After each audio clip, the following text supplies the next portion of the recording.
Yes, good evening everyone. आज इस video में हम लोग देखने जा रहे हैं जो आपका कॉस्ट एंड मैनेजमेंट अकाउंट मई 2023 का पेपर आया था उसका सॉल्यूशन। ठीक है, जहां भी सॉल्यूशन में अप्रोप्रिएट एजम्पशन लेने को मुझे जरूरत लगेगी वहां पे हम अप्रोप्रिएट एजम्पशन लेंगे, मैं आपको बताऊंगा। ठीक, क्वेश्चन कैसा था करते करते डिस्कस कर लेंगे, सॉल्यूशन क्या था करते करते डिस्कस कर लेंगे। ठीक है, एक भी ऐसा क्वेश्चन मुझे नहीं लगता जो बहुत मुश्किल था। हालांकि बच्चों को थोड़ा पेपर लेंदी लगा होगा, या बहुत बच्चे बोलते हैं कि लेंदी था पेपर, बट क्वेश्चन ठीक आया था।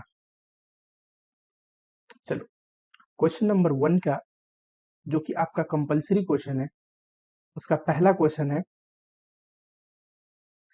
टीएस की limited manufacture variety of product, annual demand है for one of its product X अपने लिए क्या है, फिनिश गुड्स, और उसका एनुअल डिमांड कितना है, इसको ए से डिनोट कर सकता हूं मैं, 1,35,000।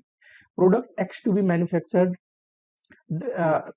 Manufactured done in batches, setup cost of each batch ये दिया है, यस से डिनोट कर देता हूँ, सेटअप कॉस्ट पर बैच दिया हुआ है। ठीक है, और होल्डिंग कॉस्ट दिया हुआ है आपके इन्वेंट्री का 5 रुपीज पर यूनिट। ठीक, it is expected that demand of X would be uniform throughout the year, और पूछा क्या है, इकोनॉमिक बैच क्वांटिटी बताओ।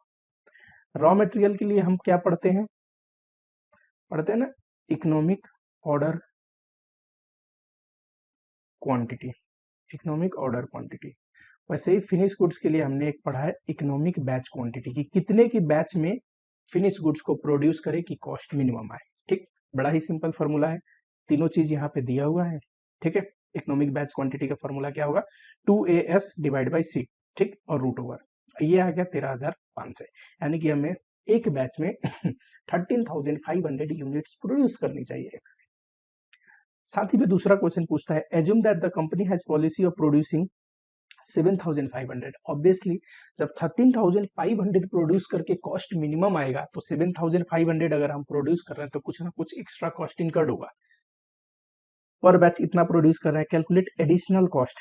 ठीक है, इनकर्ड एज कंपेयर टू वो इकोनॉमिक बैच क्वांटिटी। कोई बात नहीं, दोनों केस में सेटअप कॉस्ट और टोटल कैरिंग कॉस्ट को कंपेयर कर लेंगे टोटल करके, और जो भी आएगा वही होगा एडिशनल कॉस्ट। ठीक, और मैन्युफैक्चरिंग कॉस्ट क्यों नहीं कर रहे, अरे कितना भी आप मैन्युफैक्चर करो पूरी साल में तो 1,35,000 ही करना है। एक चाहे 10 के बैच में करो या 7,500 के बैच में करो, 13,500 के बैच में करो, तो मैन्युफैक्चरिंग कॉस्ट और सारे सेम रहेंगे, सेटअप एंड कैरिंग कॉस्ट फर्क पड़ेगा। आ जाओ, अगर इकोनॉमिक बैच क्वांटिटी जितना क्वांटिटी रहता है तो देखो setup cost, number of setup, और पर सेटअप कितना खर्चा लगता है इनटू करोगे तो आ जाएगा नंबर ऑफ सेटअप। कैसे आएगा, ये देखो क्वांटिटी को डिवाइड करोगे एनुअल डिमांड से, कितना हम प्रोड्यूस कर रहे हैं तो उससे आ जाएगा। ठीक, सिमिलरली कैरिंग कॉस्ट ये लगता है एवरेज इन्वेंट्री पे। एवरेज इन्वेंट्री का फॉर्मूला क्या है, हाफ ऑफ क्वांटिटी, जो कि हमारे फर्स्ट केस में 13,500 होगा, सेकेंड केस में 7,500 into carrying cost per unit per annum. ठीक है, और ये आया इकोनॉमिक बैच क्वांटिटी पे, और ये आया किस पे, 7,500 पे। एडिशनल कॉस्ट कितना है, 12,000। ये आएगा आपका फाइनल आंसर। ठीक है, फटाफट से मैंने सॉल्यूशन बनाया है। आप हमेशा आंसर को थोड़ी सी लैंग्वेज में इसको लिख सकते हो, तो इसको लैंग्वेज में लिखना होता है, just for one line conclusion. ठीक है, जो भी बच्चा जो नया है चैनल पे, चैनल को सब्सक्राइब जरूर करना। ठीक है,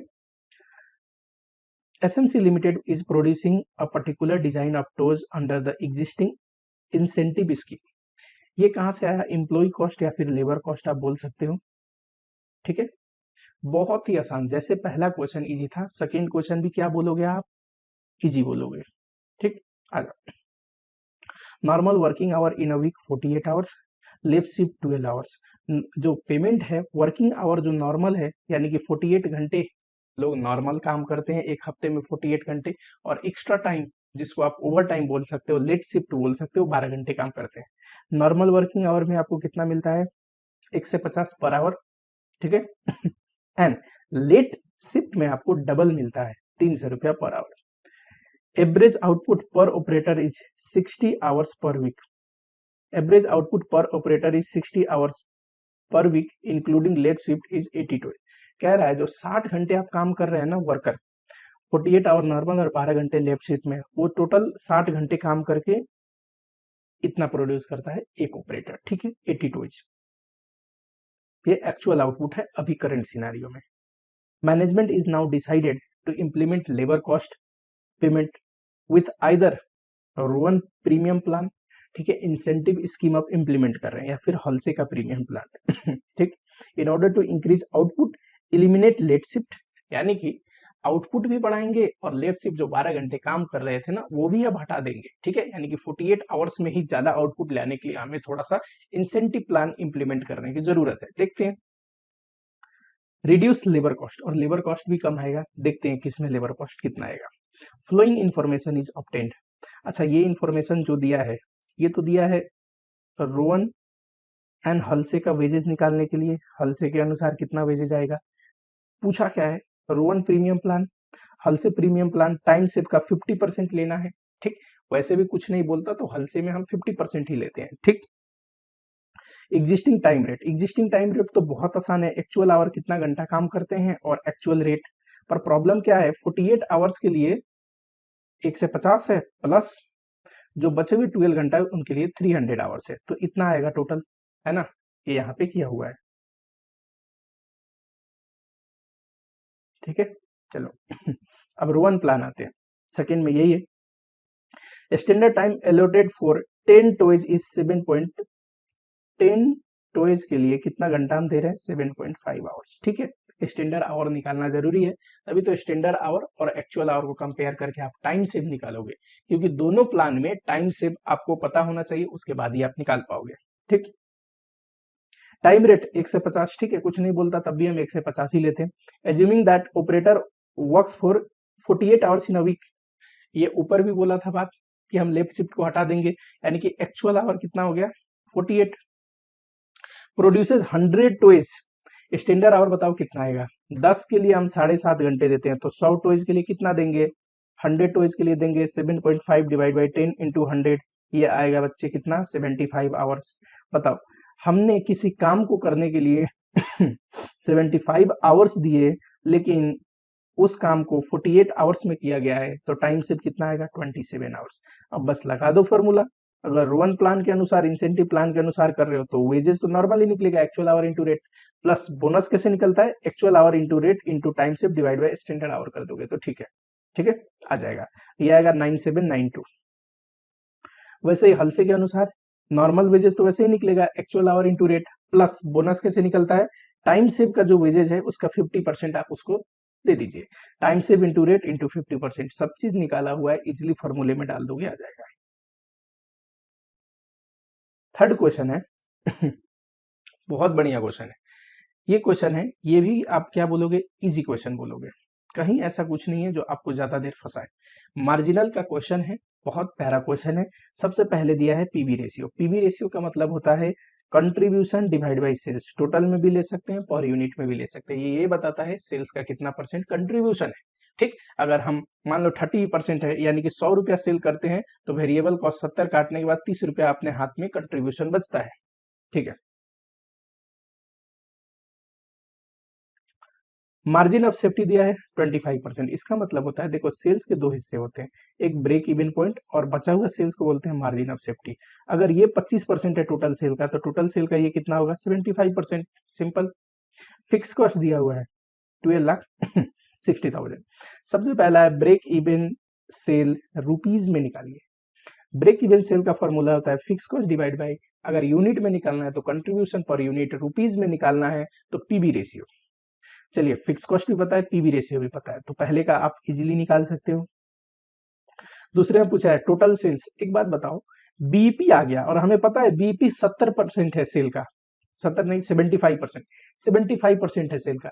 अगर ये 42 लाख 75% है तो 100% कितना 56 लाख आएगा, ठीक।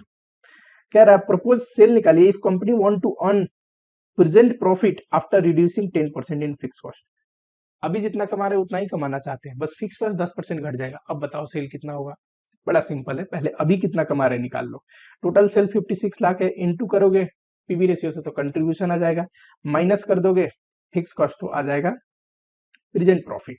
अब देखो हमें रिवाइज सेल के लिए जरूरी है कि फिक्स कॉस्ट कितना लेना है, जो भी फिक्स कॉस्ट है 10% घटने के बाद तो ये आएगा फिक्स कॉस्ट, फिक्स कॉस्ट और ये जोड़ दोगे प्रॉफिट तो आ जाएगा डिजायर्ड कंट्रीब्यूशन, डिवाइड कर दोगे पीवी रेशियो से तो ये आ जाएगा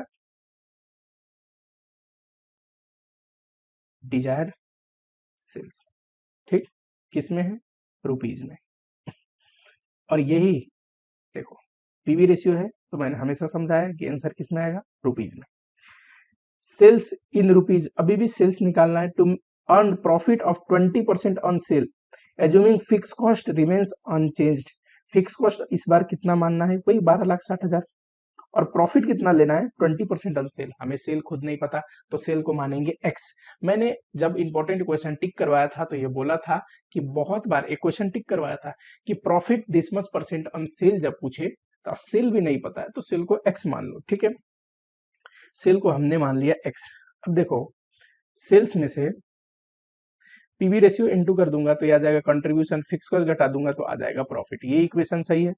अब इस इक्वेशन में देखो सेल्स एक्स है, इनटू कर दूंगा मैं पीवी रेशियो तो आ गया कंट्रीब्यूशन, फिक्स कॉस्ट घटा है तो आता है प्रॉफिट। और प्रॉफिट कितना है? 20% ऑन सेल। इक्वेशन को सोल्व करो और आ जाएगा ये आपका सेल्स। ठीक है, चलो लास्ट क्वेश्चन में पूछता है न्यू मार्जिन ऑफ सेफ्टी बताइए if sale value at present as computed in to decrease by this much. हमने दूसरे में जो सेल निकाला है उसको अगर 12.5 से घटा दिया जाए तब मार्जिन ऑफ सेफ्टी कितना आएगा? अच्छा कोई दिक्कत नहीं, ये अपना सेल है ओरिजिनल, 12.5% से घटा दोगे तो बचेगा क्या? 87.5%। ये आया इतना। अब मार्जिन ऑफ सेफ्टी बताइए, हमें पता है बीईपी कितना है? 42 लाख। ठीक, टोटल सेल इतना है तो मार्जिन ऑफ सेफ्टी अगर रुपीज में पूछा होता, रुपीज में पूछे, किसमें पूछा है बताओ? कुछ बोला नहीं है तो ये आएगा 7 लाख। और सिंस क्वेश्चन में मार्जिन ऑफ सेफ्टी एक बार परसेंटेज में भी दिया हुआ है तो मार्जिन ऑफ सेफ्टी सेल्स का कितना परसेंट है एज परसेंटेज ऑफ सेल्स, तो ऐसे भी निकाल सकते हो तो ये आएगा 14.29%। ठीक, हाँ ये क्वेश्चन है 5 मार्क्स के हिसाब से, लिटिल बिट में बोलूंगा लेंदी है। पर एक बात बताओ, जब 3 क्वेश्चन अच्छा पूछा है और एक क्वेश्चन थोड़ा सा बड़ा है तो बोलना चाहिए बैलेंस बैलेंस, ओके ओके। ठीक, RST Toll Plaza Limited built a 80 kilometer long highway between two cities, operate toll to collect toll by passing vehicle from highway। दो सिटी के बीच में एक हाईवे है 80 किलोमीटर का बना है और आपको पता होगा जहां पे भी हाईवे होता है वहां पे टोल कलेक्ट करते हैं। ठीक क्योंकि हम उस हाईवे को यूज कर रहे हैं इसलिए हमसे टोल कलेक्ट किया जाता है। ठीक, आप किसी भी हाईवे पे जाओगे तो आपको ये चीज दिख जाएगी टोल कलेक्ट करते हुए। तो यहाँ पे भी दो सिटी के बीच में हाईवे है, टोल कलेक्ट हो रहा है। The company has estimated that 50,000 lightweight vehicle, 12,000 medium weight and 10,000 heavyweight vehicle will be using the highway in 1 month in outward journey and the same number of return journey। Usually होता क्या है, जो गाड़ी पास होगी तो गाड़ी उधर से आती भी तो है, तो कह रहा है जितना आउटवर्ड जर्नी के लिए है ना उतना ही रिटर्न जर्नी के लिए भी है।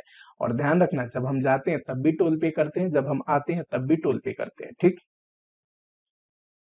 as per government notification vehicle used for medical emergency, member of parliament, essential services are exempt from toll charges।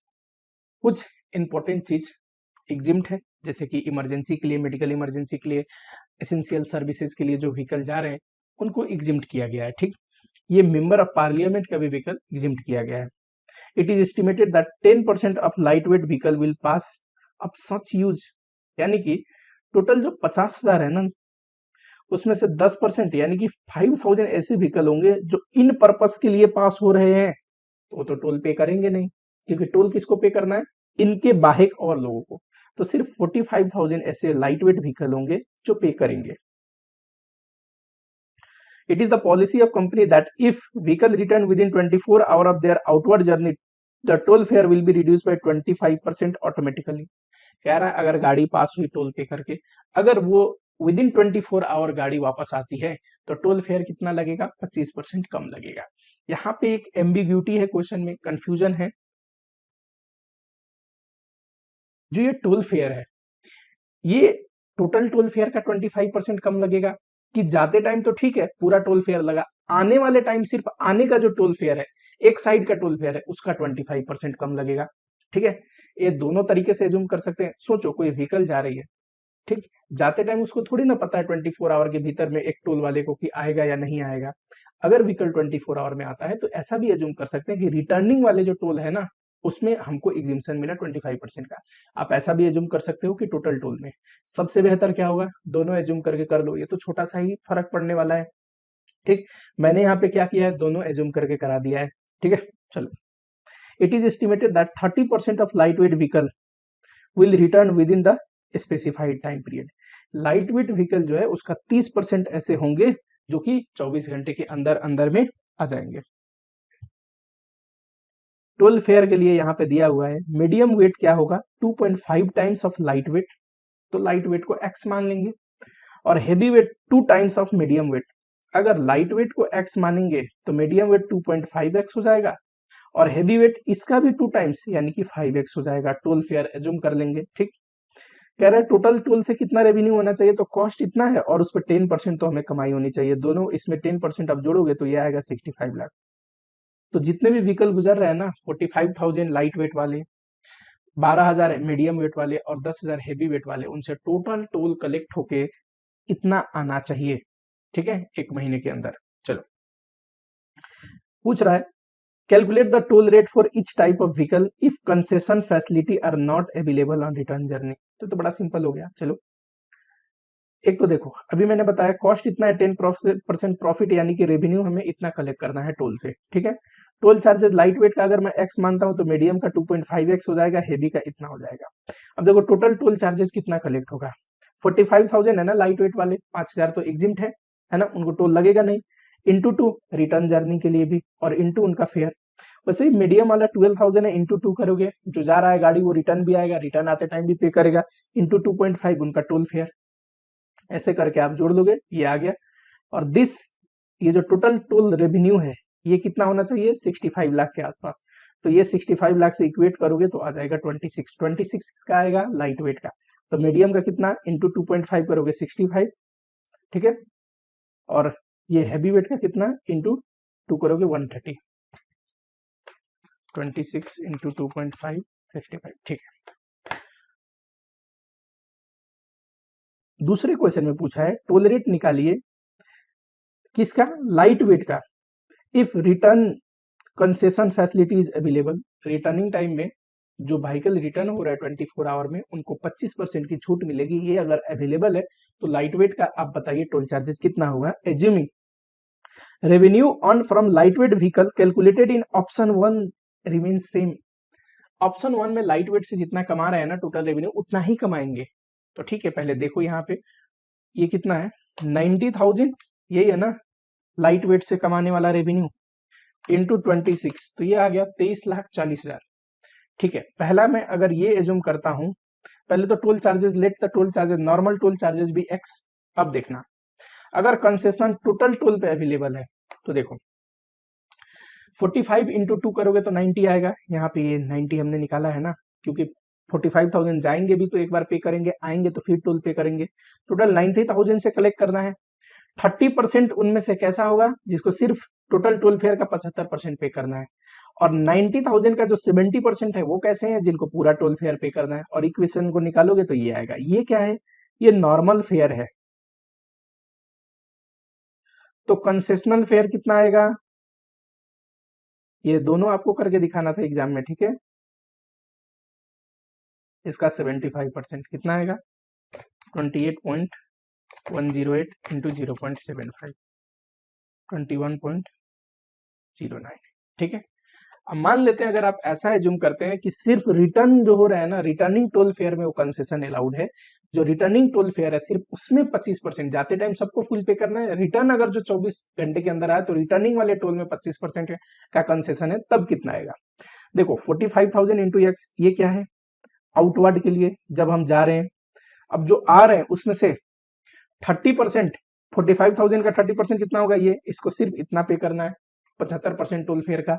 अब बचा हुआ जो 70% है, 45,000 का 70% ये आएगा, उसको पूरा पे करना है, इसके अनुसार आएगा एक्स। ये नॉर्मल फेयर है, और कंसेशनल फेयर कितना आएगा, इसका 75% कर दो। ठीक, दोनों करके दिखा दोगे तो और बढ़िया। 2 का है ये क्वेश्चन, बढ़िया क्वेश्चन है, मिक्स क्वेश्चन है। थोड़ा बहुत यहाँ आपको बजट का भी क्वेश्चन है और थोड़ा बहुत मिक्स करके स्टोर लीजर भी पूछा है, लेकिन क्वेश्चन बहुत आसान है, क्वेश्चन बहुत बढ़िया है। चलो, A limited has furnish flowing information for month 1 जनवरी से लेकर 30 अप्रैल तक, यानी कि जनवरी, फरवरी, मार्च, अप्रैल 4 महीने का डिटेल दिया है। हर एक मंथ में हमने कितना दिन काम किया ये दिया है और हर एक दिन कितना प्रोड्यूस किया ये दिया है। इनटू कर दोगे तो हर एक मंथ का प्रोडक्शन आ जाएगा। ये क्या है? प्रोडक्शन, फिनिश गुड्स का प्रोडक्शन है। चलो, रॉ मटेरियल परचेज दिया है हर एक मंथ का, तो टोटल 4 महीने में जो परचेज हुआ है ना उसका 21% इतना, 26% सेकेंड मंथ में, 30% थर्ड में, और ये वो तो टोटल परचेज आएगा तो हम इजीली परसेंटेज लगा के बांट सकते हैं। परचेज प्राइस दिया है, जब परचेज यूनिट में आ जाएगा, परचेज प्राइस से इंटू करोगे तो परचेज कॉस्ट आ जाएगी, परचेज रुपीज में आ जाएगा। रॉ मटेरियल एक फिनिश गुड्स बनाने में 4 केजी यूज होता है। बताओ, ये दोनों इंटू करोगे तो आ जाएगा प्रोडक्शन। प्रोडक्शन को पर यूनिट प्रोडक्शन में कितना रॉ मटेरियल कंज्यूम होता है इंटू करोगे तो आ जाएगा टोटल रॉ मटेरियल कंजम्पशन। ठीक, परचेज कैसे निकलता है? अगर कंजम्पशन पता हो और ओपनिंग क्लोजिंग रॉ मटेरियल का पता हो तो परचेज भी निकल जाएगा। कैसे बताओ? Consumption plus closing stock minus opening stock is equal to production. इतना इस इक्वेशन में आप डालोगे तो इजिली आ जाएगा। ठीक, is equal to purchase, sorry. ठीक, all the purchase of material are made at the starting of month. ठीक है, कोई बात नहीं। सबसे पहले निकालना है रॉ मटेरियल कंजम्पशन, फिर परचेज निकालना है क्वांटिटी में भी, वैल्यू में भी। वैल्यू मतलब रुपीज, परचेज कॉस्ट, और लास्ट में स्टोर लेजर बनाना है फीफो मेथड से। फर्स्ट इन फर्स्ट आउट क्या बोलता है? जो इन्वेंट्री पहले खरीदा है पहले वो कंजम्पशन के लिए यूज होगा, प्रोडक्शन में वो जाएगा, फिर लेटेस्ट वाले उसके बाद जाएंगे। ठीक, चल सिंपल है। यहाँ देखो चारों मंथ लिख लिया आपने। सबसे पहले प्रोडक्शन यूनिट इजीली आ जाएगा, नंबर ऑफ डेज पता है और हर एक मंथ का कितना पर डे प्रोडक्शन होता है इनटू कर देंगे तो आ जाएगा। एक यूनिट बनाने में एक केजी रॉ मटेरियल में 4 यूनिट बनता है। रॉ मटेरियल कंजम्पशन पर यूनिट, ठीक है। एक यूनिट बनाने में 4 केजी रॉ मटेरियल लगता है। अब देखो, हमें पता है 12 से 50 हमने बनाया था जनवरी में, 4 केजी लगता है एक यूनिट बनाने में, इनटू कर दोगे तो रॉ मटेरियल कंजम्पशन आ जाएगा। ऐसे ही हर एक मंथ का निकाल दोगे और टोटल भी कर दोगे। ये अपने क्वेश्चन में पहला रिक्वायरमेंट है, ठीक है। दूसरा, रॉ मटेरियल परचेज कैसे निकलेगा? सिंपल है। रॉ मटेरियल कंजम्पशन हमें पता है कहां से आया, अभी हमने निकाला है ना। क्लोजिंग स्टॉक जोड़ देंगे, ओपनिंग स्टॉक हटा देंगे, परचेज आ गया। ये तो टोटल परचेज है चारों मंथ का, है ना।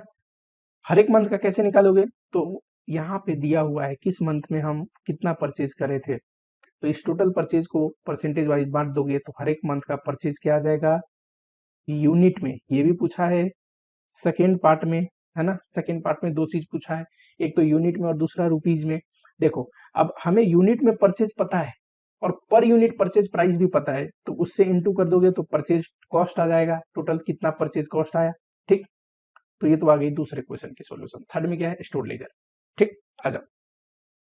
एक बात बताओ, ओपनिंग रॉ मटेरियल कितना था, ये कॉस्ट इतना दिया है, डिवाइड करोगे तो रेट आ जाएगा, बताना। 63,210 डिवाइड बाई 6020, 10.5 के रेट से था। तो स्टोर लेजर का फॉर्मेट बड़ा सिंपल है, डेट लिखोगे, रिसिप्ट, इश्यू, लास्ट में बैलेंस। ठीक, आ जाओ यहाँ पे। सबसे पहले ओपनिंग लिखोगे, ठीक, इतना था इस रेट से ये। फिर जनवरी में परचेज आया, अब हमें अलग अलग डेट पे कितना परचेज है ये नहीं दे रखा है, ठीक है। हम एक ही बार परचेज डालेंगे, एक ही बार कंजम्पशन डालेंगे। जनवरी में कितना परचेज किया? बहुत सिंपल है, ये रहा परचेज यूनिट। किस रेट से किया? ये परचेज प्राइस दिया हुआ है, रेट कहाँ पे दिया हुआ है? हमने रेट ही तो इंटू किया है, 10 रुपीज के रेट से। लिख लोगे रिसिप्ट में, जब परचेज किया तो आएगा ना। स्टोर लेजर कॉस्ट डिपार्टमेंट बनाती है। मटेरियल में हमने सीखा हुआ है, मटेरियल कॉस्ट कंट्रोल टेक्निक में परपेचुअल इन्वेंट्री सिस्टम में स्टोर लेजर हमने पढ़ा रखा है, ठीक है। 4368 इंटू 10 करोगे ये आएगा, और एक तो ऑलरेडी मटेरियल था, ये भी मटेरियल आके जुड़ गया। कंजम्पशन बताओ, फिर उसके बाद प्रोडक्शन हो रहा है तो रॉ मटेरियल यूज भी तो होगा। तो जनवरी में कंजम्पशन कितना हुआ है? 5000 कंजम्पशन हुआ है, बताओ 5000। फीफो मेथड क्या बोलता है? First in first out. पहले कौन सा स्टॉक था? ऑलरेडी ये पड़ा हुआ था, बाद में हमने इसको खरीदा 4000 को, तो फीफो मेथड बोलेगा पहले इससे इशू करो। 5000 करना इजीली हो जाएगा, पूरा 5000 ये कौन से रेट का है? इस रेट का है, इंटू कर दोगे। अब बताओ, 6020 में से 5000 चला गया तो 1020 आएगा, ये रेट का, ये बचा और ये, ठीक है। सिमिलरली फैब में आप परचेज आराम से यहाँ से लिख सकते हो, फैब में कितना परचेज किया, रेट पता है, अमाउंट पता है, रिसिप्ट में डालोगे, ये आ जाएगा इन्वेंट्री में। ऑलरेडी ये 2 इन्वेंट्री थे, एक और आ गया। ठीक, फैब में इश्यू कितना हुआ है, तो देखो फैब में कंजम्पशन हुआ है 5280। अब यहाँ पे आ जाओ, अपने पास इतनी इन्वेंट्री है, 5280 इश्यू करना है। फीफो मेथड कहता है फर्स्ट इन फर्स्ट आउट, पहले ये पूरा इश्यू करेंगे। अब देखो 5280 में से 1020 तो चला गया, तो बचा हुआ 4260 इस यहाँ से इश्यू करेंगे, तो ये रहा। ठीक है, बचा कितना, तो देखो इसमें से इश्यू करने के बाद इतना बचा, और ये तो पूरा इन्वेंट्री बची हुई है ना, तो ये रहा। सेम मार्च और अप्रैल का करोगे, एंड में ये बचेगा क्लोजिंग स्टॉक, और आपका क्लोजिंग स्टॉक का वैल्यू आना चाहिए 56,732। ठीक है,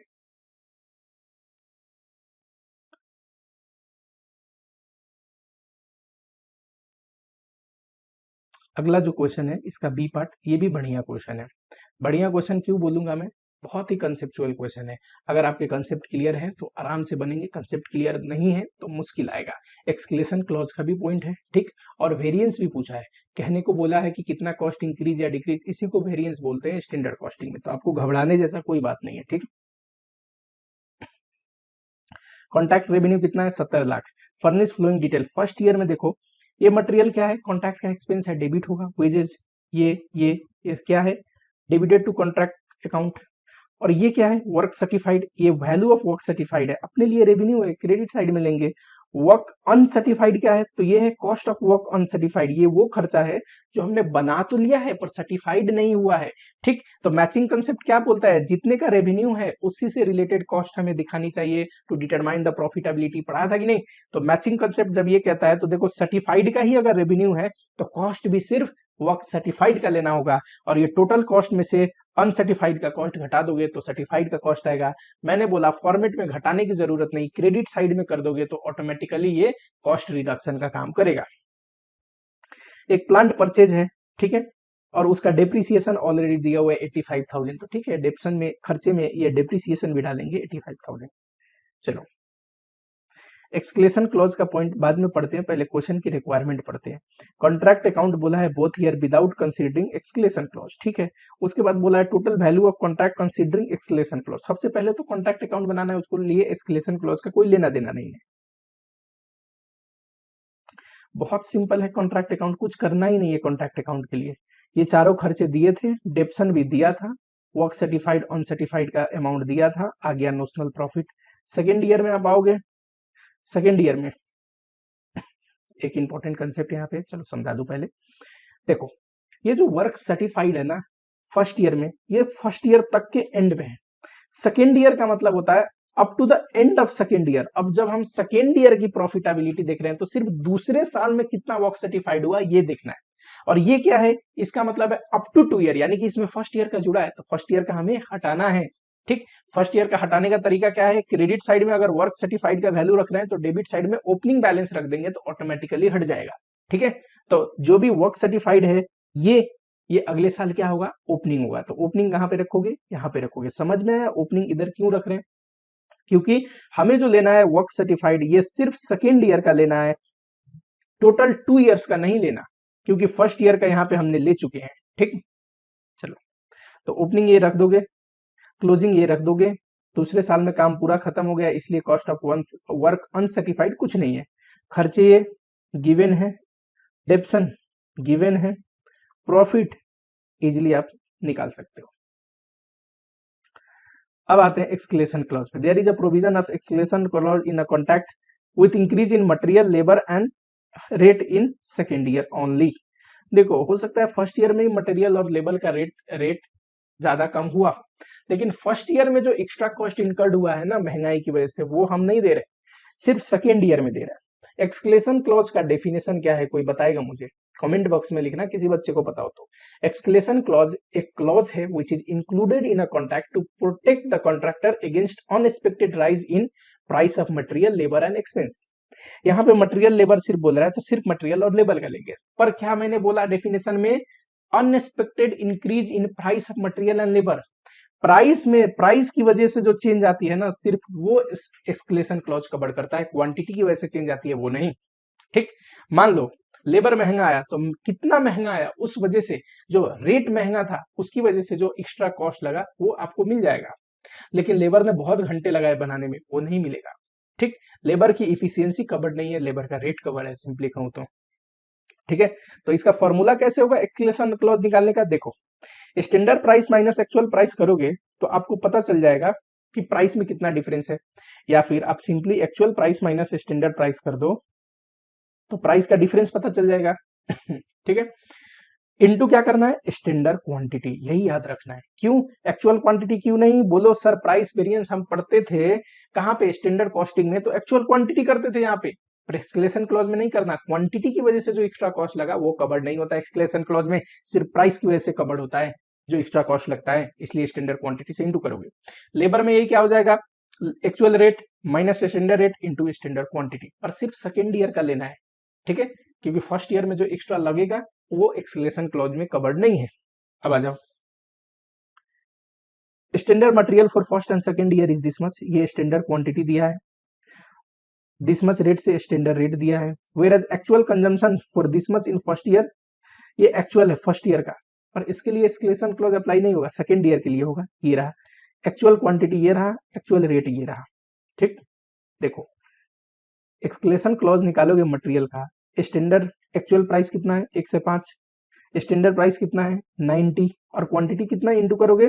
स्टैंडर्ड क्वांटिटी, स्टैंडर्ड क्वांटिटी कितना है? 12,000, बस इतना करना है। सिमिलरली लेबर का ये रहा, सिर्फ सेकेंड ईयर का निकाला है।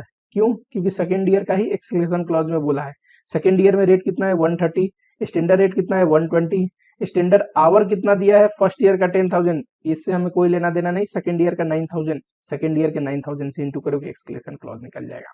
एक्सक्लेमेशन क्लॉज हमें मिलता है, कॉन्ट्रैक्टर को एक्स्ट्रा पेमेंट मिलेगी अगर उसका एक्स्ट्रा कॉस्ट लगा है तो। 70 लाख तो कॉन्ट्रैक्ट रेवेन्यू था ही, ये भी मिलेगा, तो टोटल कॉन्ट्रैक्ट रेवेन्यू कितना हो गया? 72,70,000। ठीक है, थर्ड में पूछा है टोटल इंक्रीज और decrease in cost of material labour for both year, ये क्या है? ये है प्रॉपर वेरिएंस, ये वेरिएंस पूछ रहा है। ठीक है, फर्स्ट एंड सेकेंड ईयर का वेजेस का निकालिए, कोई दिक्कत नहीं। इंक्रीज और डिक्रीज मैंने क्या लिख दिया? कॉस्ट वेरिएंस पूछ रहा है, लिखने की जरूरत नहीं, एग्जामिनर को समझाना मत, मैं आपको समझाने के लिए लिखा हूं। ठीक है, पता चले बच्चे ने लिख दिया ऐसे। फर्स्ट ईयर का ये रहा, सेकेंड ईयर का ये रहा। ठीक है, मटेरियल का आपको पता है ना वेरिएंस कैसे निकलता है? एक्स्ट्रा कॉस्ट या कॉस्ट इनकर्ड हुआ कि कॉस्ट सेविंग हुई, स्टैंडर्ड कॉस्ट में से एक्चुअल कॉस्ट घटा के ये करोगे फर्स्ट ईयर के लिए, तो ये फर्स्ट ईयर के लिए इतना एक्स्ट्रा कॉस्ट लगा। ठीक, निगेटिव आने का मतलब क्या है? एक्चुअल कॉस्ट ज्यादा है। एडवर्स वेरिएंस एडवर्स वेरिएंस है, एडवांस वेरिएंस का मतलब क्या है? एक्स्ट्रा कॉस्ट ज्यादा लगा है। वैसे ही सेकंड ईयर में मटेरियल के लिए इतना लगा, तो टोटल मटेरियल में तो इतना एक्स्ट्रा कॉस्ट लगा है। सिमिलरली लेबर के लिए करोगे तो ये आएगा टोटल लेबर के लिए। अच्छा, ये मटेरियल लेबर का भी टोटल मैंने कर दिया। ईयर वाइज अगर करे तो फर्स्ट ईयर का मटेरियल इतना, लेबर इतना, जोड़ोगे तो 2,20,000 एक्स्ट्रा कॉस्ट इनकर्ड हुआ है, increase in cost. Similarly second year का करोगे तो मटेरियल इतना, लेबर इतना, दोनों जोड़ दोगे तो एक्स्ट्रा कॉस्ट इनकर्ड हुआ है। ठीक है, चलो सिंपल था, आपको बस लॉजिकल यहाँ पे समझना क्या था? तो समझना सिर्फ एक चीज था कि एक्सक्लेमेशन क्लॉज में प्राइस कवर्ड होता है, लेकिन क्या कवर्ड नहीं होता? तो एक्सक्लेमेशन क्लॉज में क्वांटिटी कवर्ड नहीं होता, एक्स्ट्रा क्वांटिटी सिर्फ स्टैंडर्ड क्वांटिटी पे मिलता है।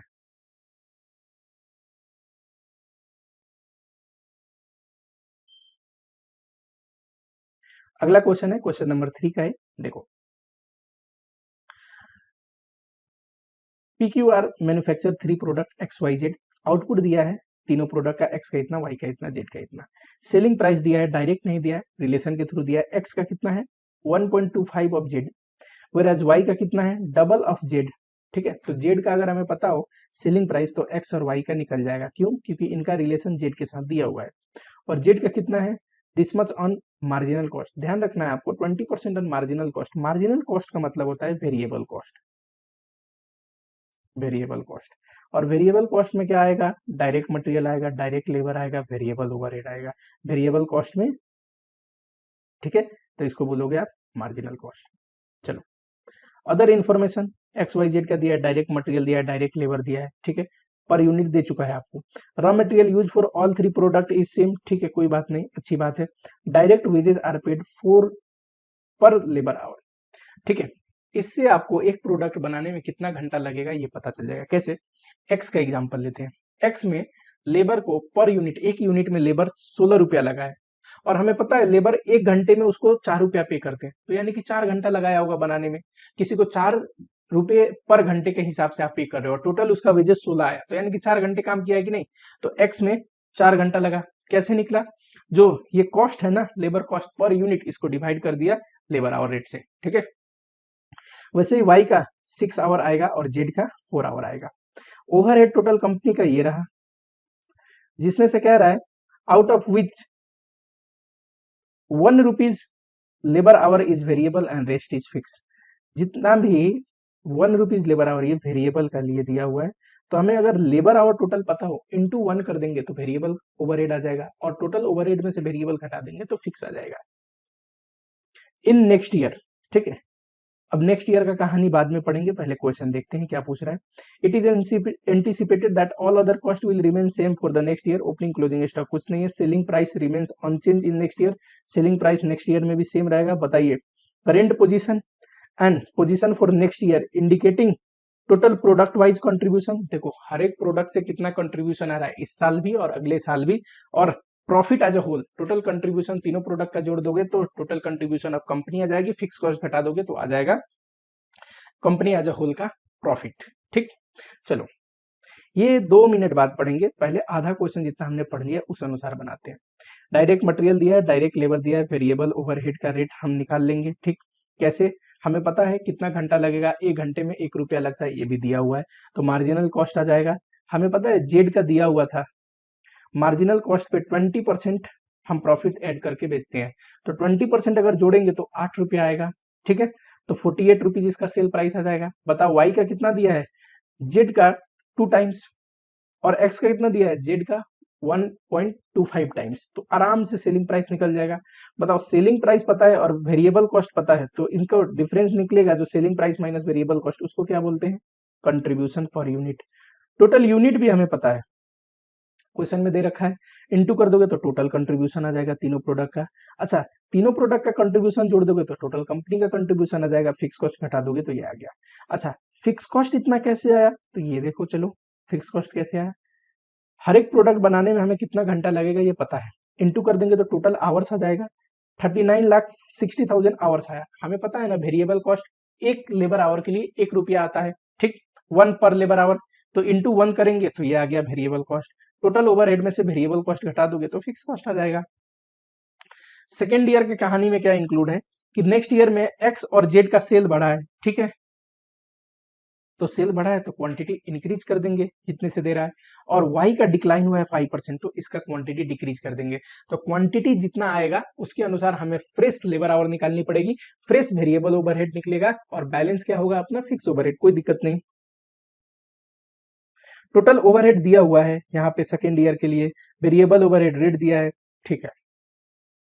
आ जाओ रिवाइज सेल निकालोगे, एक्स 12% से बढ़ा है, वाई 5% से गिरा है और जेड 15% से बढ़ा है, तो ये आ गया सेल्स यूनिट इंटू 1, हर एक अभी सेल्स यूनिट आया, इंटू इसको 4 घंटे लगते हैं ना एक यूनिट को बनने में, इसको 6 घंटे लगते हैं, इसको भी 4 घंटे लगते हैं, ऊपर हमने निकाल रखा है, तो ये आएगा लेबर आवर। लेबर आवर के लिए वेरिएबल ओवरहेड के लिए रेट क्या दिया है, 1 रुपीज पर लेबर आवर, तो इतना वेरिएबल कॉस्ट आ गया। अब बताओ फिक्स कॉस्ट कैसे आएगा, तो फिक्स कॉस्ट देखो सेम रहता है, हमें सिर्फ निकालना था वेरिएबल कॉस्ट, ठीक, fix cost will remain same. अब यहाँ पे कर लो स्टेटमेंट ऑफ प्रॉफिटेबिलिटी निकालोगे आप, तो आ जाएगा कंट्रीब्यूशन पर यूनिट सेम है, क्यों, क्वेश्चन में बोला था कि selling price will remain same, जब सेलिंग प्राइस सेम रहेगा तो वेरिएबल कॉस्ट भी सेम है, तो कंट्रीब्यूशन भी सेम है, वेरिएबल कॉस्ट में भी कोई चेंजेस नहीं दिया हुआ है। टोटल हमें यूनिट इस साल का पता है तो टोटल कंट्रीब्यूशन आ जाएगा, फिक्स कॉस्ट घटा देंगे तो ये आ गया इस साल की प्रॉफिटेबिलिटी। सिंपल क्वेश्चन था। अगला क्वेश्चन है कॉस्ट शीट। कॉस्ट शीट आसान आया था, 10 मार्क्स में आया था। चलो finish goods, cost of goods sold निकालने का काम आता है, ठीक, यूनिट दिया है, हमें वैल्यूएशन करनी पड़ती है। ओपनिंग स्टॉक का जनरली हमें दिया होता है किस रेट से वैल्यू हुआ है, ठीक, क्लोजिंग स्टॉक यूनिट नहीं दिया है, निकल जाएगा अगर प्रोडक्शन एंड सेल दिया हो तो, प्रोडक्शन एंड सेल दिया हो तो, जो कि क्वेश्चन में आप लोग को दिया हुआ था, ठीक। अच्छा फिनिश गुड्स जो भी यूनिट निकलेगा इसको किस पे वैल्यू करते हैं, तो इसको वैल्यू करते हैं कॉस्ट ऑफ प्रोडक्शन पे, याद रखना। रॉ मटेरियल, मटेरियल कंज्यूम में काम आएगा, है ना, WIP ग्रॉस फैक्ट्री ओवरहेड को नेट फैक्ट्री ओवरहेड या फिर टोटल फैक्ट्री ओवरहेड में कन्वर्ट करने का काम आएगा। रॉ मटेरियल परचेज और ये कैरीज इनवर्ड, ये मटेरियल कंज्यूम्ड में काम आएगा, ये डायरेक्ट वेजेस ये प्राइम कॉस्ट निकालते time material consume plus direct labour plus direct expenses जोड़ के प्राइम कॉस्ट आता है। रॉयल्टी पेड फॉर प्रोडक्शन ये डायरेक्ट एक्सपेंसेस का एक एग्जांपल है।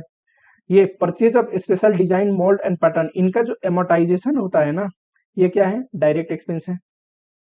ठीक है, इतना दिया हुआ है, दिया लाइफ एस्टिमेटेड 12 प्रोडक्शन साइकिल, एक प्रोडक्शन साइकिल के लिए हम चार्ज करेंगे। ठीक है, तो इसका जो डेप्रिसिएशन है, एमोटाइजेशन है, वो आप लोग यहाँ पे। पावर फ्यूल एंड हॉलेज, ध्यान देना यहाँ पे एक छोटा सा क्या है कि इंस्टीट्यूट ने पावर फ्यूल को अब हमेशा डायरेक्ट एक्सपेंस में लेता है, आप भी डायरेक्ट एक्सपेंस में ले सकते हैं। कुछ बच्चे यहाँ पे इंडिकेशन दिया है रिलेटेड टू फैक्ट्री, कुछ बच्चे अगर फैक्ट्री ओवरहेड एज्यूम करते हैं तो आप फैक्ट्री ओवरहेड का भी एज्यूम करके कर सकते हो। ठीक, वैसे रियल में बोलूं तो इन प्रैक्टिकल लाइफ ये क्या होता है, ये हमेशा फैक्ट्री ओवरहेड का ही हिस्सा होता है। ठीक है, पावर फ्यूल एंड हॉलेज, लेकिन आप डायरेक्ट एक्सपेंस भी एज्यूम करके कर सकते हैं। रिसर्च एंड डेवलपमेंट कॉस्ट ये कहाँ पे काम आएगा, कॉस्ट ऑफ प्रोडक्शन निकालते time. Primary packing cost of production निकालते टाइम। एडमिनिस्ट्रेटिव ओवरहेड दिया ही नहीं क्वेश्चन में कि जनरल है कि रिलेटेड टू प्रोडक्शन, तो मान लेंगे जनरल ओवरहेड। कोई बच्चा अगर रिलेटेड टू प्रोडक्शन माने तो तब भी मार्क्स मिलेगा, एजम्पशन लिखना पड़ेगा, क्वेश्चन में आंसर थोड़ा सा अलग आएगा। ठीक, चलो wages and salary of supervisor and foreman ये क्या है, फैक्ट्री ओवरहेड का हिस्सा है, क्योंकि सुपरवाइजर और फोरमैन कहाँ पे काम करते हैं, फैक्ट्री में। ओपनिंग स्टॉक को वैल्यू करना है 8.05 के रेट से। ठीक है, प्रोडक्शन और सेल दिया हुआ है, ये क्यों दिया है, फिनिश गुड्स का क्लोजिंग स्टॉक भी तो निकालनी है अपने को। कैसे निकलेगा क्लोजिंग स्टॉक, सेल्स में क्लोजिंग स्टॉक जोड़ते हैं और ओपनिंग स्टॉक घटाते हैं तो फिनिश गुड्स का प्रोडक्शन आता है। इस इक्वेशन में डाल दोगे, तीनों फिगर दिया हुआ है, ओपनिंग भी, प्रोडक्शन भी, सेल्स भी, तो क्या क्लोजिंग नहीं आएगा, डेफिनेटली आ जाएगा। ठीक, कंपनी फीफो मेथड फॉलो करती है, ये क्यों बोला है, फीफो मेथड फॉलो करेगी तभी तो फिनिश गुड्स करंट ईयर के प्रोडक्शन से बचेगा, और करंट ईयर का प्रोडक्शन का फिनिश गुड्स है तभी तो फिनिश गुड्स को, जो क्लोजिंग फिनिश गुड्स है उसको कॉस्ट ऑफ प्रोडक्शन पे वैल्यू करेंगे। ठीक, चलो सेलिंग एंड डिस्ट्रीब्यूशन ओवरहेड 20 पैसा चार्ज करना है पर यूनिट, ये सेल्स यूनिट पे लगता है, ध्यान रखना है आपको, ध्यान नहीं रखा तो गड़बड़ी हो सकती है। ठीक, चलो अब मजे से आप कॉस्ट शीट बना सकते हो, इसमें तो कुछ करना ही नहीं है, फॉर्मेट में डालना है। ओपनिंग ये परचेज कैरीज इनवर्ड, क्लोजिंग तो रॉ मटेरियल कंज्यूम्ड आएगा, डायरेक्ट वेजेज आप जोड़ दोगे और यहाँ पे डायरेक्ट एक्सपेंसेस जोड़ दोगे, प्राइम कॉस्ट आएगा, फैक्ट्री ओवरहेड जोड़ोगे। ठीक, ग्रोस फैक्ट्री ओवरहेड आएगा, फैक्ट्री कॉस्ट आएगा। ठीक, फिर फैक्ट्री कॉस्ट आएगा, कर लेना आराम से हो जाएगा। ठीक, अगर आपने एज्यूम किया है, कुछ बच्चों ने एज्यूम किया है इसको कि जनरल ओवरहेड है, कुछ बच्चों एज्यूम कर सकते हैं क्या है, रिलेटेड टू प्रोडक्शन है, तो थोड़ा सा आंसर में चेंजेस आ सकते हैं। आंसर में चेंजेस आने के कारण क्या है, तो आंसर में चेंजेस आने के कारण ये है कि जो वैल्यूएशन है ना closing stock of finish goods, ये थोड़ा सा चेंज आएगा। ठीक है,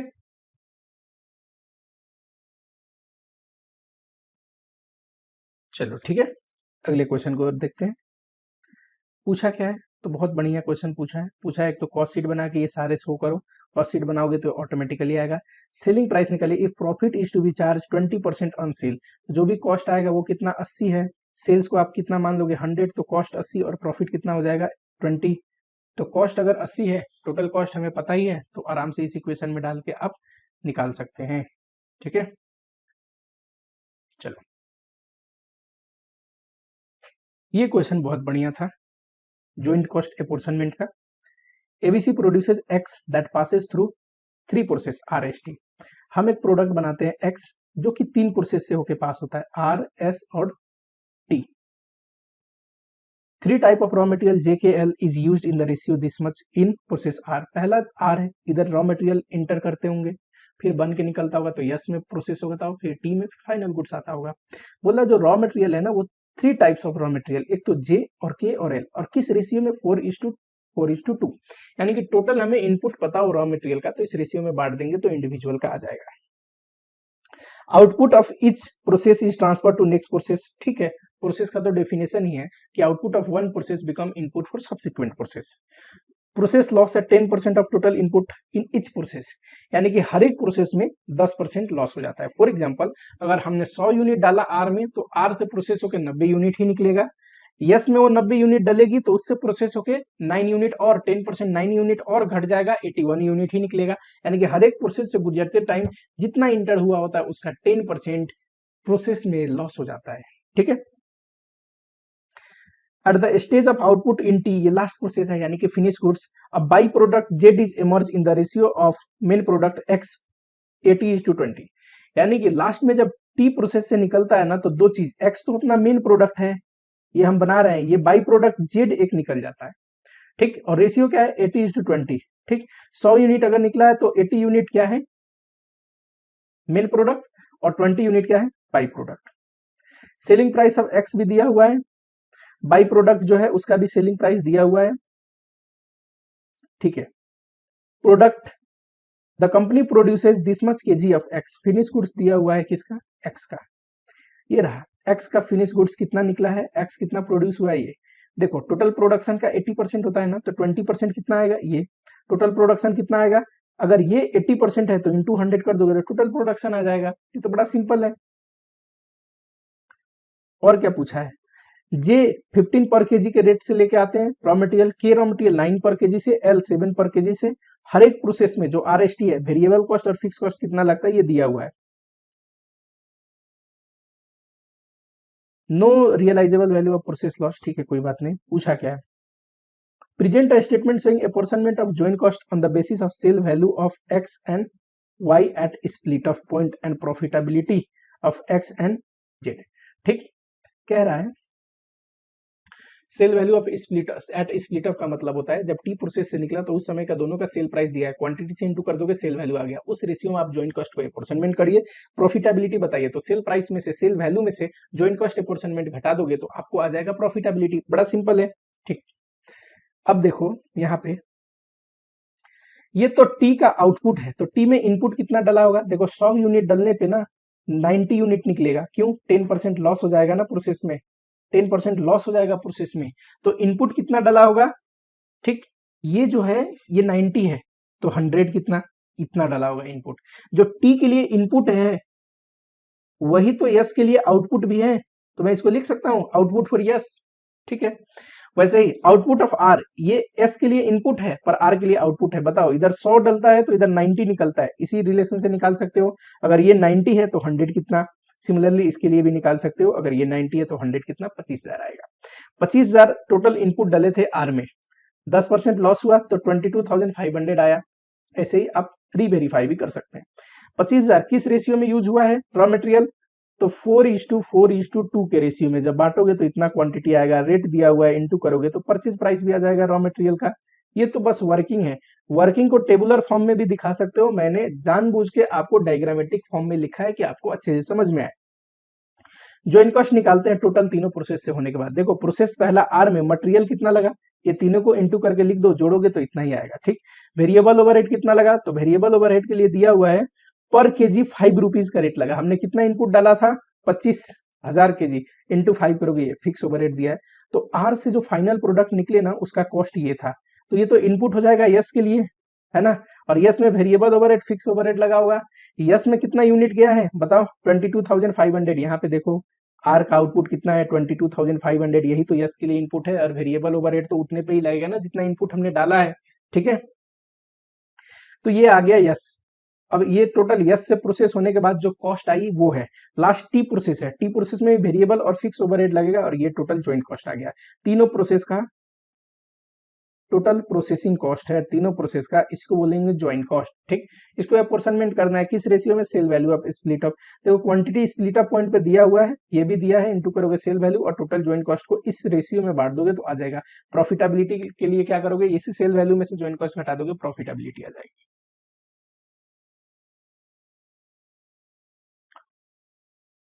चलो अगला क्वेश्चन है एक्टिविटी बेस्ड कॉस्टिंग से, क्वेश्चन कैसा है, तो क्वेश्चन बहुत आसान है। प्रॉब्लम क्या है ना कि क्वेश्चन पूछा है थोड़ा सा ट्रिकी ट्रिकी, कंसेप्ट को मर्ज करके, ठीक। एक चैप्टर में दूसरे चैप्टर का कंसेप्ट मर्ज है, एकदम स्ट्रेट फॉरवर्ड क्वेश्चन नहीं है, और इसको बनाने के लिए आपको कंसेप्चुअल होना बेहद जरूरी है। अगर आपके कंसेप्ट क्लियर है और दूसरे चैप्टर से इंटरलिंकेज भी क्लियर है, तभी जाके आप अच्छे से बना पाओगे। इसके लिए जरूरी है कि पूरी चैप्टर की अच्छे से कंसेप्चुअल इन डेप्थ आपको नॉलेज बताओ, ठीक।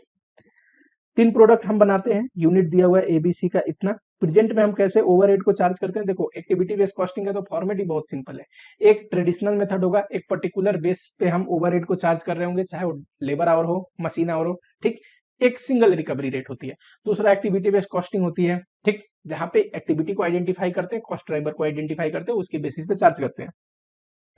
कह रहा है at present absorption based costing use होता है, इसी को ट्रेडिशनल कॉस्टिंग बोलते हैं। और ऑब्जर्व कैसे करते हैं, डायरेक्ट लेबर आवर के बेसिस में। Total overhead divide by total direct labour करोगे तो ओवरहेड रेट आ जाएगा, और इसी रेट से तीनों प्रोडक्ट पे ए बी सी पे हम चार्ज करते हैं। ठीक, अब ये दिया हुआ है, ये क्यों दिया है, तो ये दिया है एक्टिविटी बेस्ड कॉस्टिंग का ड्राइवर रेट निकालने के लिए कि एक्टिविटी बेस्ड कॉस्टिंग में कैसे एबीसी पे चार्ज होगा, हर एक एक्टिविटी के कितना ओवरहेड कैसे बटेगा। ठीक,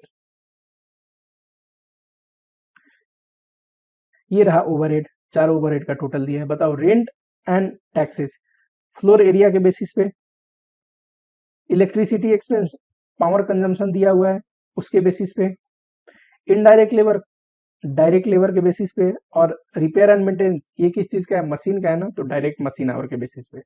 ठीक, चलो सबसे पहले पूछा है ओवरहेड रेट निकालिए लेबर का, यानी कि टोटल कॉस्ट नहीं निकालना है, सिर्फ ओवरहेड रेट निकालना है। ठीक, एबीसी पे कितना पर यूनिट चार्ज होगा ये नहीं निकालना है, सिर्फ ओवरहेड रेट निकालना है। ठीक, total overhead 33,75,000, total labour our कितना है, ये तीनों को जोड़ दो और जो भी आएगा यहाँ पे किया हुआ है। ठीक, ये ओवरहेड रेट आएगा। ठीक, बी एक्टिविटी बेस्ड कॉस्टिंग के अनुसार निकालना है, ये रहा पर्टिकुलर्स, ये क्या है, ओवरहेड है हर एक एक्टिविटी के, ये कॉस्ट रहा। ड्राइवर यहाँ पे मैंने लिख दिया है किस बेसिस पे बटना चाहिए। ठीक, ड्राइवर वो चीज है जिस रेट पे, जिसके बेसिस पे वो कॉस्ट इनकर्ड होता है। ठीक, रेशियो देखो, ड्राइवर रेट ना निकाल के इसको डिवाइड करके और फिर ना बांट के मैंने सीधा रेशियो में बांट दिया, क्योंकि ये जो टोटल ओवरहेड है ना, ये तीन ही प्रोडक्ट पे इनकर्ड हुआ है, ए बी सी। अगर ओवरहेड पूरी कंपनी का दिया हो, प्रोडक्ट एक या दो ही दिया हो, तो हमें हमेशा कॉस्ट ड्राइवर रेट निकाल के उस प्रोडक्ट पे चार्ज करना होता है, आप रेशियो में नहीं बांट सकते।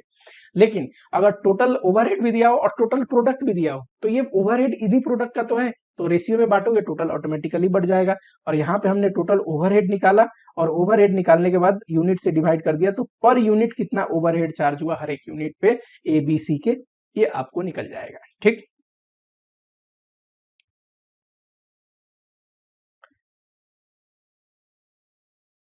सी नंबर क्वेश्चन, ये क्वेश्चन जो है ना, ये मार्जिनल कॉस्टिंग में ही पढ़ाते हैं, मार्जिनल कॉस्टिंग में ही है, शॉर्ट टर्म डिसीजन मेकिंग में आता है लिमिटिंग फैक्टर करके। लिमिटिंग फैक्टर मतलब कोई ऐसी फैक्टर जो कि रिसोर्सेज में लिमिट है, रिसोर्सेज में कम है, उसी को बोलते हैं लिमिटिंग फैक्टर। ठीक, जब भी क्वेश्चन लिमिटिंग फैक्टर का हो तो हमें ऐसा प्रोडक्ट मिक्स बनाना चाहिए, ऐसा यूज करना चाहिए उस लिमिटिंग फैक्टर को प्रोडक्शन करने में कि कंट्रीब्यूशन सबसे ज्यादा है, क्योंकि फिक्स कॉस्ट तो सेम रहता है, तो कंट्रीब्यूशन को हमें मैक्सिमाइज करना होता है। हमारी ऑब्जेक्टिव कैसी होती है, कंट्रीब्यूशन को मैक्सिमाइज करें, ऑटोमेटिकली प्रॉफिट भी मैक्सिमम आएगा उस लेवल पे। ए और बी दो प्रोडक्ट है, ठीक है, डायरेक्ट मटेरियल डायरेक्ट लेबर, ये पास्ट में भी एक बार पूछ चुका है क्वेश्चन, तो आपको शौक होने की जरूरत नहीं है। वेरिएबल ओवरहेड दिया है, सेलिंग प्राइस दिया है, बताओ कंट्रीब्यूशन कैसे निकलता है, तो सेल प्राइस में से वेरिएबल कॉस्ट यानी कि direct labour direct over variable overhead घटा दोगे तो कंट्रीब्यूशन आ जाएगा। ठीक, अच्छा, अवेलेबल मशीन आवर इतना है और ए और बी का डिमांड इतना है, जरा बताना ए का डिमांड कितना है, 5000, ए में कितने घंटे लगते हैं, यहाँ बताओ, 40, इस रिलेशन से निकाल सकते हो, 40 रुपए वेरिएबल और ओवरहेड लगता है, और पर आवर वेरिएबल ओवरहेड कितना है 4, तो 4 से डिवाइड करोगे 10 आ जाएगा, इंटू 10 करोगे, 50,000 घंटे तो चाहिए हमें ए बनाने के लिए, बी बनाने के लिए कितने चाहिए, 6,000 इंटू 5, 30,000, 80,000 मशीन आवर अगर होगा ना तो हम ए और बी टोटल बना सकते हैं, लेकिन अपने पास मशीन आवर कितना है 55,000। जब भी कोई रिसोर्सेज कम होती है प्रोडक्शन के लिए तो उसको क्या बोलते हैं, लिमिटिंग फैक्टर। ठीक, वो की रिसोर्सेज है अपने लिए। चलो, तो ये 55,000 आवर्स में टोटल ए और टोटल बी तो नहीं बन सकता, तो हमें ए और बी को कैसे बनाना चाहिए, कितना यूनिट ए बनाना चाहिए और कितना यूनिट बी बनाना चाहिए, यही निकालना है कि हमारा प्रॉफिट सबसे ज्यादा हो। उसके लिए हमेशा डिसीजन लेते हैं कंट्रीब्यूशन के बेसिस पे, और कंट्रीब्यूशन पर लिमिटिंग फैक्टर, जो फैक्टर लिमिटेड है ना उसके बेसिस पे, पर वो फैक्टर कितना कंट्रीब्यूशन आ रहा है। तो देखो कंट्रीब्यूशन पर यूनिट तो सिंपली निकाल दोगे, सेल प्राइस दिया, ये तीनों कॉस्ट दिया है, घटाने के बाद आ जाएगा कंट्रीब्यूशन पर यूनिट, ये आवर से डिवाइड करोगे तो आ जाएगा कंट्रीब्यूशन पर मशीन आवर, यही हमें निकालना है। मैंने क्या बोला, हमेशा डिसीजन लेंगे जो लिमिटिंग फैक्टर है उस कंट्रीब्यूशन पर लिमिटिंग फैक्टर, और यहाँ पे मशीन आवर है तो पर मशीन आवर निकाला मैंने। क्या कहता है कि 1 घंटा मशीन को यूज करके बी देगा 10 रुपए की कमाई, और 1 घंटा मशीन को यूज करके ए देगा 5 रुपए की कमाई। बताइए, मशीन तो लिमिटेड है मशीन आवर अपने पास, तो पहले ए बनाना चाहिए कि बी बनाना चाहिए, डेफिनेटली पहले बी बनानी चाहिए। ठीक, तो ऑप्टिमम प्रोडक्ट मिक्स में हम पहले बी को बनाएंगे, बचे हुए मशीन आवर को यूज करेंगे ए को बनाने के लिए। अगर यहाँ पे रैंकिंग करोगे तो फर्स्ट में क्या आएगा, ए सॉरी बी, सेकंड में ए। तो पहले बी को बनाएंगे, बी 6000 बनाना है, 5 पर मशीन आवर चाहिए, 30,000 आवर तो यही यूज हो गया, 55,000 अपने पास आवर था, तो बचा कितना, बैलेंस बचा ए के लिए 25,000 आवर। बताओ 25,000 आवर में एक कितना बन सकता है, तो एक बनाने के लिए 10 घंटे चाहिए इसको, तो 2500 बन सकता है। ये हो गया अपना ऑप्टिमम प्रोडक्ट मिक्स। और इस पे प्रॉफिट निकालो जरा, बताओ। यहाँ पे देखो बी इतना बना रहे हैं, ए इतना बना रहे हैं, अभी हमने निकाला ऑप्टिमम प्रोडक्ट मिक्स। ठीक, कंट्रीब्यूशन पर यूनिट दिया है तो टोटल कंट्रीब्यूशन आ जाएगा, और फिक्स कॉस्ट घटा देंगे, ये क्या है, गिवन है क्वेश्चन में, तो आ जाएगा प्रॉफिटेबिलिटी।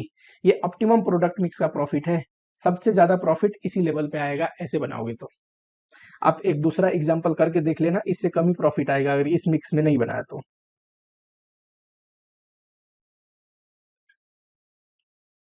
क्वेश्चन नंबर 5 का है,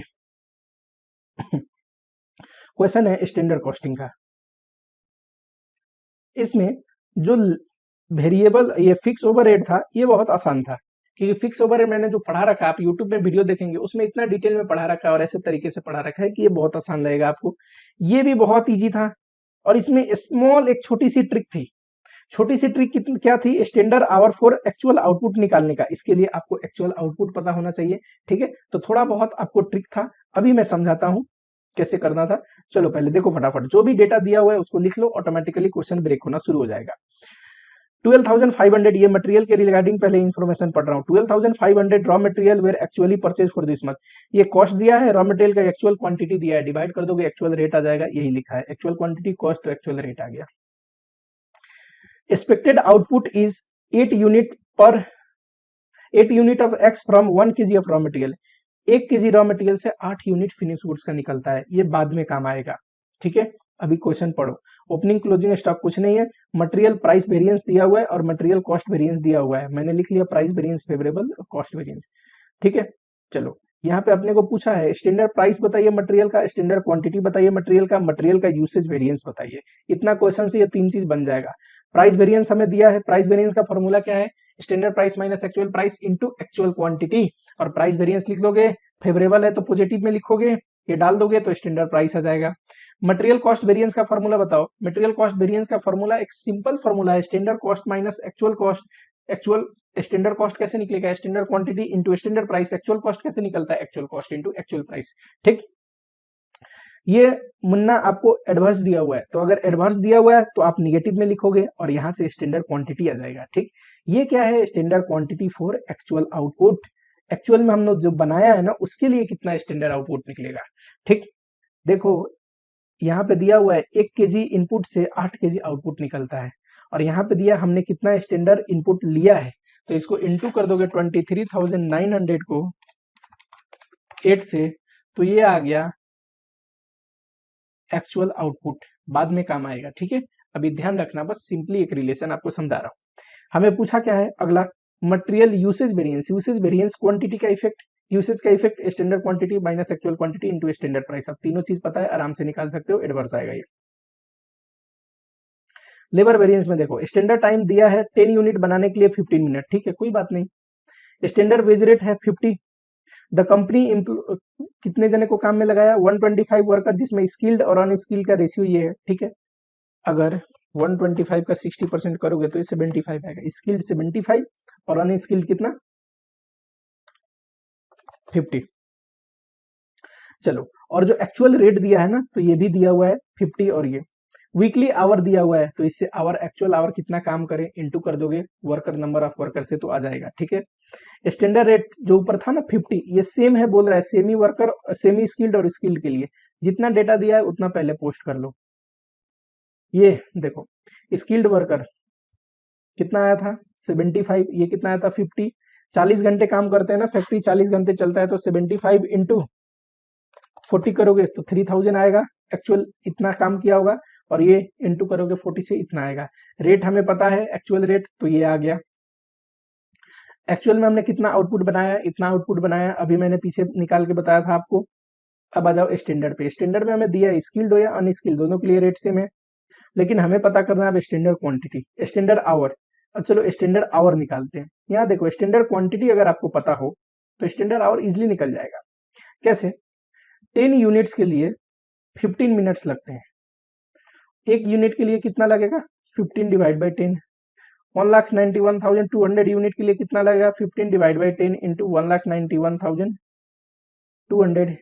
ये क्या है? मिनट्स में है सारा, करेक्ट? कितना आएगा बताओ? 15 डिवाइड बाई 10 इंटू 1,91,200, 2,86,800। अच्छा, आवर में करना हो तो 60 से डिवाइड कर दो, 4780। 4780 ये टोटल स्टैंडर्ड आवर है, ठीक है? तो टोटल स्टैंडर्ड आवर अगर हमें पता है तो स्किल अनस्किल में नहीं बांट सकते, 60:40 के रेशियो में, इसी रेशियो में तो हमने काम करवाया है, ठीक है? स्किल्ड और अनस्किल्ड को गैंग वेरिएंस से रिलेटेड कोई इन्फॉर्मेशन नहीं दिया हुआ है, गैंग वेरिएंस मानेंगे सेम है, यानी कि जिस रेशियो में स्किल्ड अनस्किल्ड एक्चुअल में काम करें उसी रेशियो में स्टैंडर्ड भी था, ठीक? उसके बाद पूछ रहा है, चलो अब पूछा क्या है लेबर से रिलेटेड, तो लेबर कॉस्ट वेरिएंस पूछा है और लेबर इफिशियंसी वेरिएंस पूछा है। बहुत आसान है। कॉस्ट वेरिएंस के तो लिए आप इजिली यहाँ से ये रहा स्टैंडर्ड कॉस्ट से एक्चुअल कॉस्ट घटा दोगे तभी आ जाएगा, इंडिविजुअल ऐसे और दोनों का टोटल करके ऐसे। तो ऐसे मैंने फॉर्मूले में यहाँ पे आराम से लिख दिया है कि कॉस्ट वेरिएंस स्टैंडर्ड कॉस्ट में से एक्चुअल कॉस्ट घटा देंगे, इंडिविजुअल भी दिखा सकते थे, दोनों का करने के बाद टोटल ये मैंने सीधा घटा दिया। Efficiency variance standard our minus actual our into standard rate, दोनों का कर दोगे और टोटल कर दोगे, ठीक? एडवर्स आएगा, जोड़ने के बाद भी 11,000 एडवर्स आएगा। चलो लास्ट क्वेश्चन है। ये तो क्वेश्चन आपको कैलकुलेट करने को भी नहीं बोल रहा है, बोल रहा है सिर्फ अंडर ओवर रिकवरी बताइए और impact on cost accounting profit. Clearly लिखा हुआ है, कोई रिकॉन्सिलेशन करने की जरूरत नहीं। Does it is possible to reconcile without giving figure? ऐसे भी संभव नहीं था, क्योंकि ना तो कॉस्ट अकाउंटिंग का प्रॉफिट पता है ना फाइनेंशियल अकाउंटिंग का प्रॉफिट पता है, तो रिकॉन्सिलेशन कैसे करेंगे, ठीक? चलो, फाइनेंशियल अकाउंट में कोई खर्चा या कोई वैल्यूएशन कैसी हुई है ये भी दिया है, कॉस्ट अकाउंटिंग में भी दिया है, और पूछ रहा है कॉस्ट अकाउंटिंग का प्रॉफिट पे क्या इंपैक्ट पड़ेगा, कि कॉस्ट अकाउंटिंग का प्रॉफिट बढ़ेगा या घटेगा, ठीक? ये बताना है और अंडर ओवर रिकवरी बतानी है। चलो, फैक्ट्री ओवरहेड देखो, इतना फाइनेंस में चार्ज हुआ फाइनेंशियल अकाउंट में और इतना कॉस्ट अकाउंटिंग में चार्ज हुआ।